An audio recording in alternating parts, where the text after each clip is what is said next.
Hello बच्चों। जैसे कि ये क्वेश्चन क्लास 12th एनसीईआरटी से क्वेश्चन है। फर्स्ट चैप्टर का क्वेश्चन है ये, इलेक्ट्रिक चार्ज एंड फील्ड। तो क्वेश्चन में उसने कहा है, जैसे कि आप देख सकते हैं, if 10 to the power 9 electrons move out of a body to another body. एक बॉडी से दूसरी बॉडी में 10 टू द पावर 9 इलेक्ट्रॉन्स एक सेकंड में मूव कर रहे हैं, जा रहे हैं। How much time is required to get a total charge of 1 coulomb on the other body. तो दूसरी बॉडी में 1 कूलम चार्ज को जाने में कितना टाइम लगेगा। तो आइए इस क्वेश्चन को सॉल्व करते हैं। बेसिकली बेटा क्वेश्चन को समझते हैं। ये एग्जाम्पल है हमारा 1.1। एग्जाम्पल में कहा है बेटा कि एक बॉडी है, सपोज़ कीजिए बॉडी ए है, एक दूसरी बॉडी है, सपोज़ कीजिए दूसरी बॉडी बी है। इस एक बॉडी से दूसरी बॉडी में इलेक्ट्रॉन्स मूव कर रहे हैं। और कितने इलेक्ट्रॉन मूव कर रहे हैं? 10 to the power 9 electron move कर रहे हैं। इतने इलेक्ट्रॉन मूव कर रहे हैं पर सेकेंड, एक सेकेंड में। एक सेकेंड में इतने इलेक्ट्रॉन्स मूव कर रहे हैं। आपको पता है इस बॉडी पर पॉजिटिव चार्ज आएगा क्योंकि यहाँ पर इलेक्ट्रॉन निकल रहे हैं, यहाँ इलेक्ट्रॉनों की कमी हो रही है तो पॉजिटिव चार्ज। और इस वाली बॉडी पर नेगेटिव चार्ज आएगा क्योंकि ये बॉडी इलेक्ट्रॉन गेन कर रही है, प्राप्त कर रही है। तो अब हमें सबसे पहले ये देखना होगा कि एक कूलम चार्ज को निकलने में, को बनने में कितने इलेक्ट्रॉन्स लगते हैं। तो आइए देखते हैं। हमें पता है क्वांटाइजेशन ऑफ चार्ज से फॉर्मूला होता है Q इक्वल NE। अब एक कूलम चार्ज, तो चार्ज Q की वैल्यू 1 कूलम यहाँ पुट कर देते हैं। N नंबर ऑफ इलेक्ट्रॉन्स ये फाइंड करने हैं। और E means fundamental charge. Fundamental charge mean एक इलेक्ट्रॉन के ऊपर कितना चार्ज है। तो एक इलेक्ट्रॉन के ऊपर 1.6 10 to the power minus 19 coulomb का चार्ज होता है, जैसे कि आपको पता है। अब n की वैल्यू फाइंड करनी है तो ये मल्टीप्लाई में नीचे डिवाइड में जाएगा। 1/1.6 10 टू द पावर माइनस 19। ठीक है बेटा, तो ये क्या हो जाएगा, उसको पावर्स को ऊपर ले जाते हैं तो 1 into 10 to the power 19 positive हो जाएगा और 1.6 नीचे आ जाएगा। ठीक है, आइए आगे देखते हैं।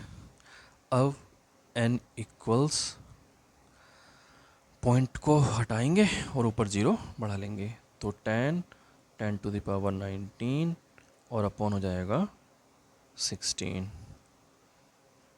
अब पावर में से एक ज़ीरो निकाल लेते हैं तो हो जाएगा हमारे पास 100 इंटू 10 टू द पावर 18 और अपॉन 16 से डिवाइड करते हैं 100 को, तो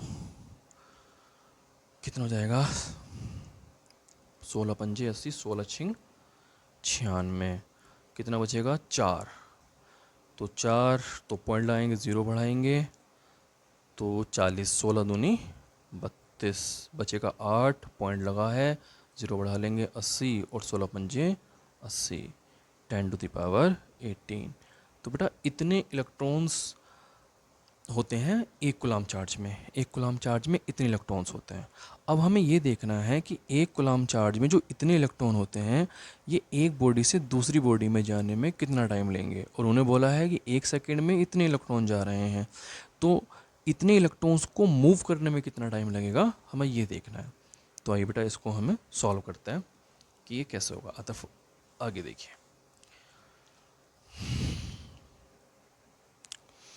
तो बेटा उन्होंने हमें बोला है कि 10 टू द पावर 9 इलेक्ट्रॉन्स को एक बॉडी से दूसरी बॉडी में जाने में एक सेकंड लगता है।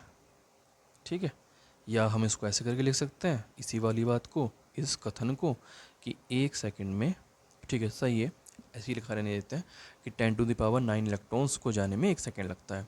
तो बेटा अगर हम इसको सिंपली देखें कि इतने इलेक्ट्रॉन्स को जाने में 1 सेकंड लगता है, तो एक इलेक्ट्रॉन को मूव करने में कितना टाइम लगेगा? तो बेसिकली है कि हमें ये चीज़ यहाँ डिवाइड में पहुँच जाएगी। तो एक इलेक्ट्रॉन को मूव करने में जो टाइम लगेगा वो 1/10⁹ सेकेंड, इतने सेकंड लगेंगे। लेकिन हमें फाइंड क्या करना है? हमें फाइंड करना है कि जो ये इलेक्ट्रॉन्स हैं, ये इलेक्ट्रॉन्स जो एक कूलम्ब चार्ज बना रहे हैं, इनको मूव करने में कितना टाइम लगेगा। तो आइए इसको देखते हैं। एक इलेक्ट्रॉन को मूव करने में 1/10⁹ सेकेंड लग रहे हैं, तो 6.25 10⁻18 इलेक्ट्रॉन्स को मूव करने में कितना टाइम लगेगा। तो बेसिकली सिंपल क्वेश्चन हो गया कि जैसे एक पेन 5 रुपये का है तो इतने पेन कितने के होंगे, है ना। तो सिंपल मल्टीप्लाई कर देंगे हम इसकी 1/10⁹ इंटू 6.25 10⁻18, इतने सेकेंड इसको लगेंगे इसको सॉल्व करना है। आइए इसको सॉल्व करते हैं। तो सॉल्व करके कितना आएगा देखते हैं। 9 ये ऊपर जाके किसका हो जाएगा, माइनस का हो जाएगा पावर, तो ये हो जाएगा 6.25 10⁻18 इंटू 10⁻⁹ ठीक है। तो इसको थोड़ा सा सॉल्व करते हैं। तो ये आ जाएगा 6.25 पावर्स, ये 18 प्लस की हैं, 9 माइनस के हैं, तो 18 में से 9 गया 9, तो 10⁹ सेकेंड। तो बेटा इतने सेकेंड लगेंगे एक बॉडी से दूसरी बॉडी में मूव करने में। अब ये जो टाइम निकल कर आया है, ये कोई टाइम बहुत छोटा टाइम नहीं है, ये बहुत बड़ा टाइम है। आइए देखते हैं कैसे बहुत बड़ा टाइम है। अगर हम इस टाइम को कैलकुलेट करें ईयर्स में, तो आपको पता है कि जो ये टाइम है सेकंड में है। अगर आप इसको मिनट में चेंज करना चाहते हैं तो 6.25 10⁻9 को आपको डिवाइड करना पड़ेगा 60 से, तो बेटा ये बन जाएंगे आपके मिनट। और अगर आप इसको एक बार और 60 से डिवाइड कर देते हैं तो ये बन जाएगा आपका मिनट से आवर्स, घंटों में चेंज हो जाएगा। और अगर आप इसको एक बार, अब घंटे बन गए हैं, अगर आपको दिन में कैलकुलेट करना चाहते हैं कितने डेज़ होंगे, तो अगर आप इसमें 24 से डिवाइड कर देते हैं इसको, क्योंकि आपको पता है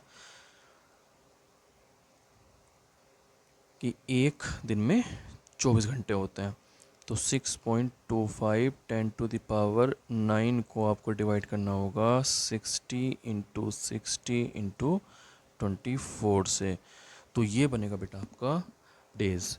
और अगर आप इसको ईयर में कैलकुलेट करना चाहते हैं कितने कितनी ईयर होंगे, तो आपको पता है कि एक ईयर में 365 डेज़ होते हैं, है ना।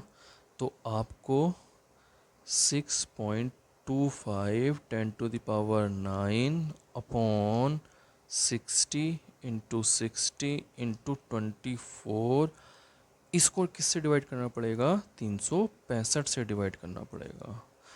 और शॉकिंगली जब आप इसको सॉल्व करोगे तो अप्रोक्सीमेशन में इसको हम देखें तो इसका आंसर लगभग लगभग 198 ईयर निकल कर आएगा। इतना टाइम लगेगा एक कूलम्ब चार्ज को एक बॉडी से दूसरी बॉडी में पहुंचने पर, जो कि बहुत बड़ा समय है। तो इससे हमें पता चलता है कि एक कूलम्ब चार्ज बेसिकली एक बहुत बड़ा चार्ज है। ठीक है, तो इस क्वेश्चन में इतना ही, इसको आप सॉल्व कीजिए और फिर मिलते हैं आपसे नेक्स्ट क्वेश्चन में।